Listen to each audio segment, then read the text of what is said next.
안녕하십니까. 주리세 채널 여러분, 최인용 세무사입니다. 오늘 다주택자 관련해서 실제로 매도를 하거나 증여를 하거나 부담부 증여를 하거나 저가 양도를 하는 상담들이 굉장히 많이 늘고 있는데요. 오늘은 실제 사례를 가지고 어떻게 피해를 가는지, 또 느긋하게 생각하시는 분들은 또 어떤 리스크가 있는지 실제 사례로 한번 살펴보도록 하겠습니다.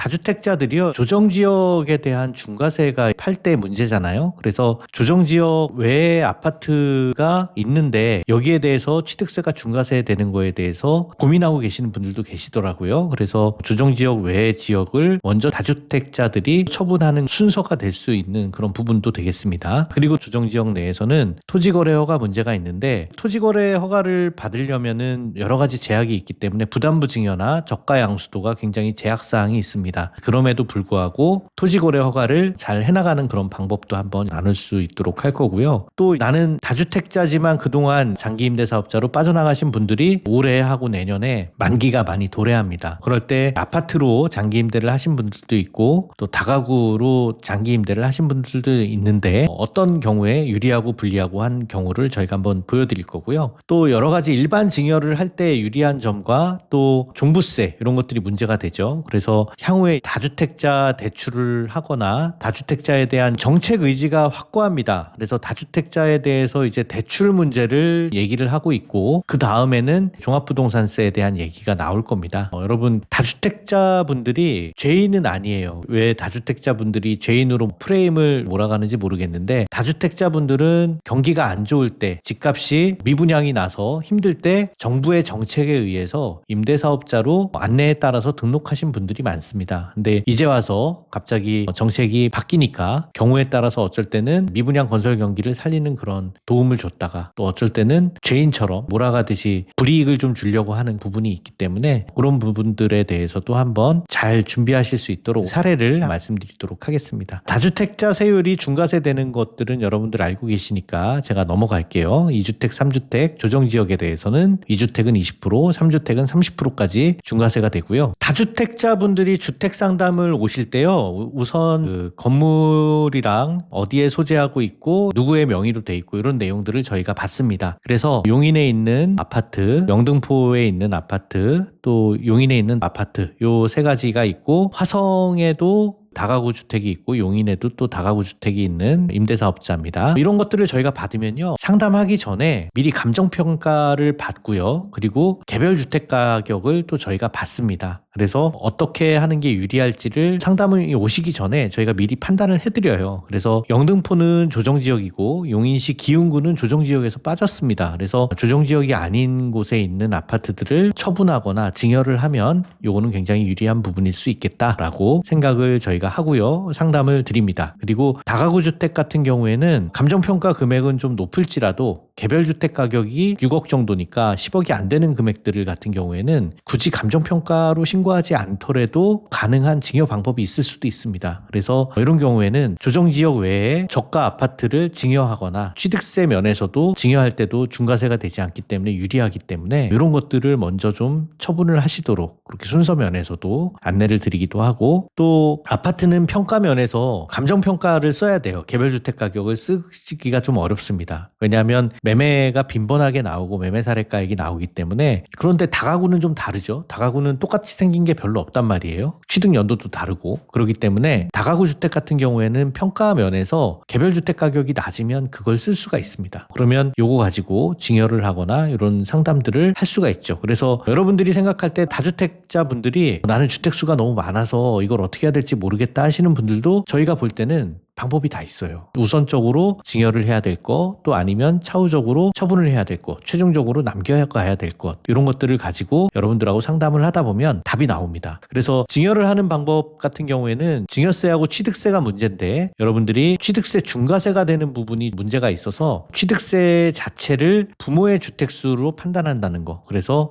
취득세가 한 12% 이상이 나오는 그런 부분이 있기 때문에 증여할 때는 이런 부분을 주의하셔서 조정지역에 있는 주택 입증여는 다주택자분들이 좀 조심을 하셔야 됩니다. 그런데 토지거래 허가제도가 최근에 이제 생겼죠. 그래서 토지거래 허가제도가 용산, 서초, 강남, 송파 기존에 토지거래 허가제도가 있었고 나머지 요 빨간색 부분이 새로 이제 토지거래 허가제도가 생긴 부분인데 이 토지거래 허가 지역은 실거주 목적만 취득을 하게 돼 있고요. 또 2년 동안 실거주를 해야 됩니다. 그래서 이걸 위반하면은 계약도 무효가 되고 또 이행 강제금이나 형사처벌까지 받는다고 해요. 그래서 토지거래 허가제도가 있는 지역에서는 불리한 점이 있는 게 뭐냐면 매매거래는 토지거래 허가를 받도록 돼 있기 때문에요. 증여는 괜찮습니다. 그래서 매매에 해당하는 부담부 증여는 부채를 부담하는 부분이 매매로 되니까 부담부 증여나 저가양도로 하는 경우에 토지거래 허가가 안 날 수 있죠. 그럼에도 불구하고 여기에 들어가서 살면 가능하잖아요. 그런 것들도 고려를 해서 증여를 받는 우리 자녀들이라든가 아니면 자녀와 그 배우자 또 손주들까지 고려를 해서 생각을 해보면 오히려 다주택 문제를 쉽게 풀어나갈 수 있는 그런 방법도 있습니다. 그래서요 저희가 부담부 증여 같은 경우에 대가 없이 준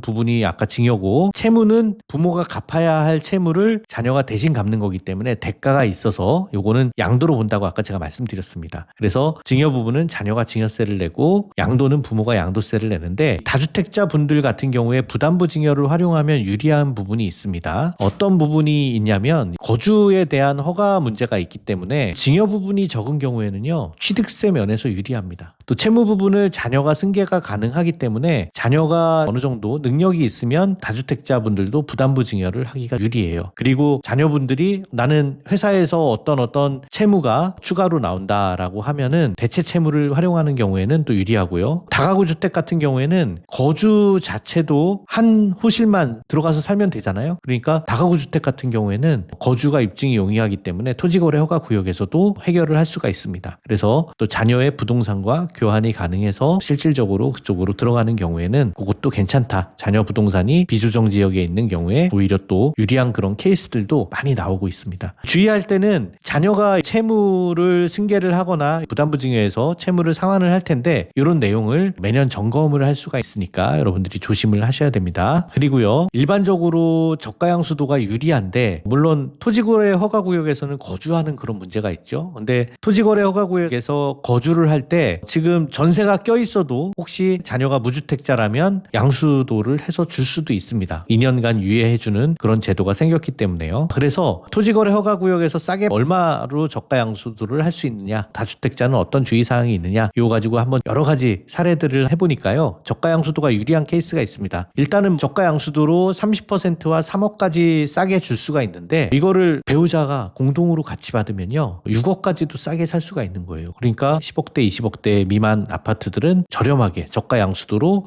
자녀들이 가지고 올 수가 있습니다. 그리고 어느 정도 소득이 있으신 자녀들이 유리하겠죠. 또 명의신탁 자산 같은 경우에 이런 식으로 해결하면 유리하고요. 또 토지거래 허가구역에서는 다가구 같은 경우에 거주 요건 만들기가 너무 쉽기 때문에 저가 양수도로 오히려 저렴하게 가지고 오게끔 해주는 그런 방법도 있습니다. 양도 차익이 또 적을 때 그만큼 또 유리한 부분이 있습니다. 저가 양수도가 나중에 신고할 때 저가 양수도를 하지만 실제로 감정평가받은 금액으로 양도세를 내야 되기 때문에요. 그 부분만 유리하시게 한다면 저가 양수도도 굉장히 유리하게 판단할 수가 있습니다. 이렇게 해서 저가주택들이 좀 섞여 있는 경우에는 방법들이 여러 가지가 찾을 수 있는데 고가주택만 여러 개 가지고 계신 분 계세요. 보면은 이 케이스 같은 경우에 강남 3구의 논현동 아파트, 서초동 아파트, 또 인천의 아파트가 본인 명의로 있으시고 또 배우자는 논현동 아파트가 공동 명의로 있는데 그 논현동이 가액이 높게 잡혀요. 평수가 좀 높아가지고 그래서 보니까 이 케이스 같은 경우에는 하나를 좀 파시는 게 유리하겠습니다. 특히 뭐 인천 연수구 아파트가 팔려야 되는데 잘 안 팔려서 문제인데 그리고 나서도 나머지 하나도 그 다음에는 처분을 하던지 하는 그런 방향이 좀 나을 것 같아요. 왜냐하면 종합부동산세 때문인데요. 강남 3구 쪽에 뭐 2주택을 가지신 분들은 한번 비슷한 케이스니까 한번 살펴보세요. 종합부동산세를 저희가 한번 계산을 해드리면요. 고가주택 양도세 차익도 중과세 차이가 매우 크지만 종합부동산세 차이가 굉장히 큽니다. 이번 케이스 같은 경우에는 지금 현재 종부세가 96억 5천 정도의 본인 재산이 있고 자는 37억 5천 정도가 있는데 여기는 3주택이죠. 그래서 공시가액은 종합부동산세 계산할 때는 아파트 같은 경우에 공시가액이 보통 한 7, 80% 정도 선에서 잡히는데 저희가 한 70%로 계산을 했습니다. 그래서 기본공제를 각각 9억씩 빼줍니다. 한 명만 있으면 12억을 한 명한테 빼주니까 아니라 오히려 이분들 같은 경우에는 공동 명의로 잘 해놓으신 거예요. 9억씩 빠지니까 한 명이 12억 받는 것보다 두 명이서 18억 공제받는 게 훨씬 더 유리한 거죠. 공제 후 금액들이 계산이 되고요. 또 적용 비율이라고 하는 거가 2023년도에 60%를 해줬어요. 원래는 100%였어요. 그래서 종합부동산세가 앞으로 더 많이 나올 수 있다라고 하는 거가 이 적용 비율이 100%로 환원이 되면 세금이 많이 나옵니다. 그리고 주택수가 지금 남편분 같은 경우에는 3개니까 세율이 보세요. 2주택 이하는 세율이 이렇고 3주택 이하는 50억 이하 같은 경우에 세율이 3%입니다, 여러분. 세율이 3%라는 얘기는요. 극단적으로 얘기하면 33년 정도면은 국가에 뺏긴다는 얘기예요. 굉장히 센 거예요, 여러분. 그래서 3% 세율이 적용됐을 때 산출세액이 한 7천 정도 나오는데 농어촌 특별세가 또 20%가 붙어서 8,400 정도 냅니다. 마찬가지로 배우자분 계산하면 1주택이고 12억 이하에 걸리는 세율 1%를 곱하니까 여기에 대해서는 한 950만 원 정도 나옵니다. 두 분 합하면 9천만 원 가까이 세금이 나오죠. 올해는 아마 이 정도 나올 겁니다. 근데 이제 앞으로 만약에 선거가 끝나고 종합부동산세를 건드린다라고 하면 다주택자분들 강남의 2주택은 피하셔야 돼요.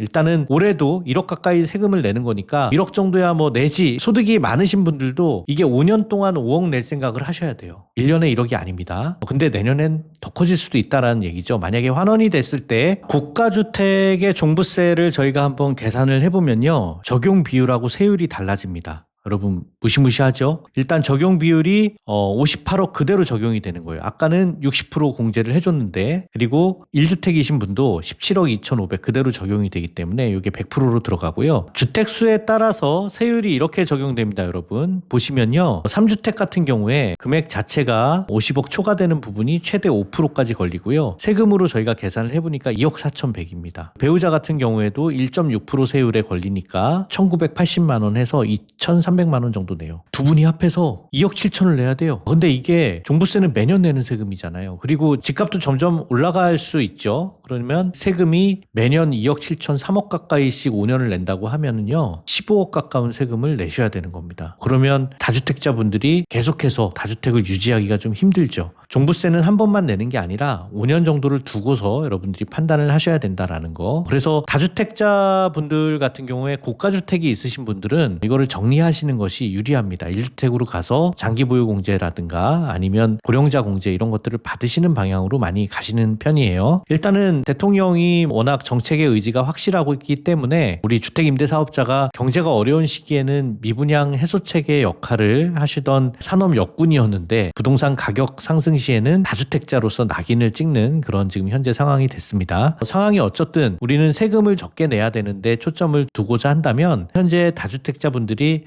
이거 팔아서 자녀들 언제 서울에 집 사냐 하면서 증여에 관심이 많은 것도 사실입니다. 그래서 증여를 해주는 그런 방법들도 있지만 강남 3구의 다주택은 종부세가 생각보다 좀 많이 나올 수가 있기 때문에 이런 경우에는 교환을 통해서 줄이는 방법이라든지 또 손주를 활용한다든지 여러 명이 나눠서 증여를 받는 방법을 통해서 다주택을 줄이기 위한 여러 노력이 지금 많이 있습니다. 그래서 저희가 상담을 해드리고 있을 때 미리 물건별로 정리를 해서 주시는 분들이 많아요. 그래야 저희가 주소별로 감정평가를 하고 또 기준시가를 판단해가지고 상담하는 시간 내에 세액 계산까지 다 도와드리고 있습니다. 그래서 여러분들 다주택자분들 지금 한번 점검 차원에서라도요 상담을 꼭 미리 받으시기 바랍니다. 양도나 상속증여를 좀 잘하시는 세무사님들하고 상담을 받으시면은 전체적인 자산에 어떻게 하는 게 좋을지 한번 파악하실 수 있으실 것 같아요. 왜냐하면 상담 받으시러 오시지 않고 그냥 양도하셨던 분이 지금 집값이 이렇게 올라간 걸 모르고 너무 싸게 팔아서 미리 상담 받았으면 저희가 가감정 해드리고 같이 판단해서 고민하고 하면서 시세를 좀 알았을 텐데 너무 또 저렴하게 팔아서 손해보시는 분들도 지금 최근 상담 중에 또 있었습니다. 아쉬운 부분이죠. 그래서 저희가 그런 상담 잘 해드리고 있으니까요. 가연세무법인으로 연락 주십시오. 감사합니다.